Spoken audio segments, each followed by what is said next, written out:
Shiriki plan, and I want to state that there's still a lot of conversation that is taking place between the government, the UNHCR, and the host communities where the refugees are placed.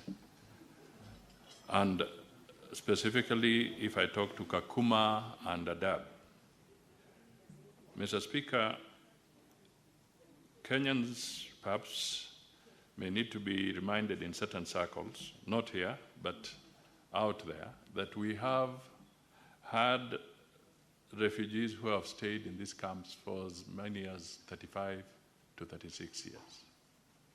Some have been born there. Some have no idea of where their parents migrated from and whether they know where they would be going if they went back. In both camps, this is a challenge that we still face. The second aspect is that the honorable members, I think it should be on record, that even as we speak, the situation in South Sudan is getting worse. And we are beginning to see again another inflow at the rate of about 20 refugees per day. So we are beginning to see certain circumstances that are giving us challenges. We also still remain with challenges of the Al-Shabaab and the conflict around the Somali side. And we also have sporadic conflicts along the Marsabit-Ethiopia border from time to time. So there is a serious security issue that has to be looked at regionally, but also internally by Kenya's security forces. The issue of the Shiriki plan, when we say we are talking, and it was launched formally, we are engaging so that as the process of looking at the policy moves on, we can also maximize what is going to be the benefit to the people of Kenya. Because we do not want, as somebody said in the differentiated, somebody mentioned the differentiated assistance. It is true that there was a means testing within some of these camps, and they would look at the status in terms of well-being or economic being of some of these refugees, and therefore that would determine the level of rations that certain families would get as opposed to others. Now, these are issues that, if not managed well, can also create a lot of tension in the refugee camps. And this may be part of the reason that there could have been some challenges recently in Kakuma, amongst others. So I just want to state that we do not want, as a government, to enter into any program that is fully funded by the government. We can only handle our position in the context of international obligations.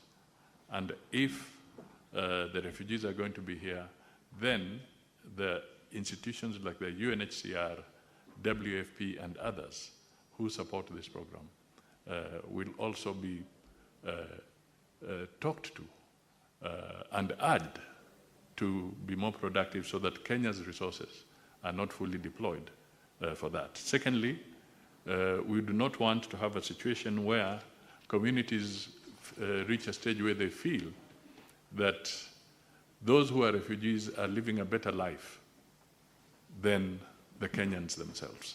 So these are very delicate conversations that keep going on between us, UNHCR, and the host communities where the refugees are.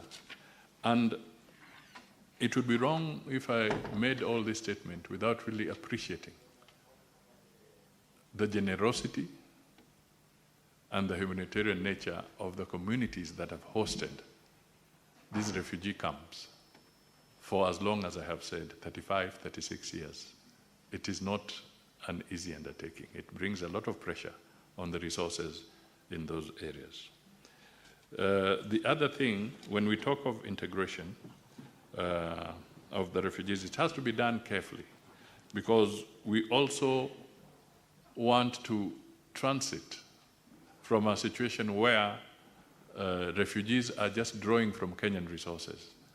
They must also be put to a situation where they contribute to growing the wealth of this country and not just taking from the people of Kenya.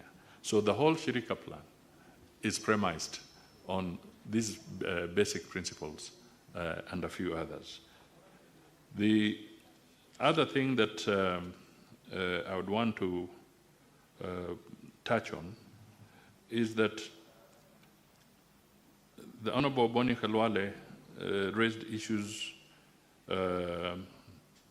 about the insecurity, protracted insecurity in these regions, and also recounting the loss of many honorable Kenyans because of this conflict. And also Mungatana has raised the issue of compensation. I want to be very candid on something here, not to belittle the challenges we are facing, but the truth of the matter is that we are still having insecurity in certain regions, either because of pasture, because of ethnicity, because of the scramble for resources in those areas. We've given an example of Marsabit. You will also recall that even not too long ago, Kenya lost General Ogola in the Baringo side, again on a mission dealing with aspects of conflicts internally.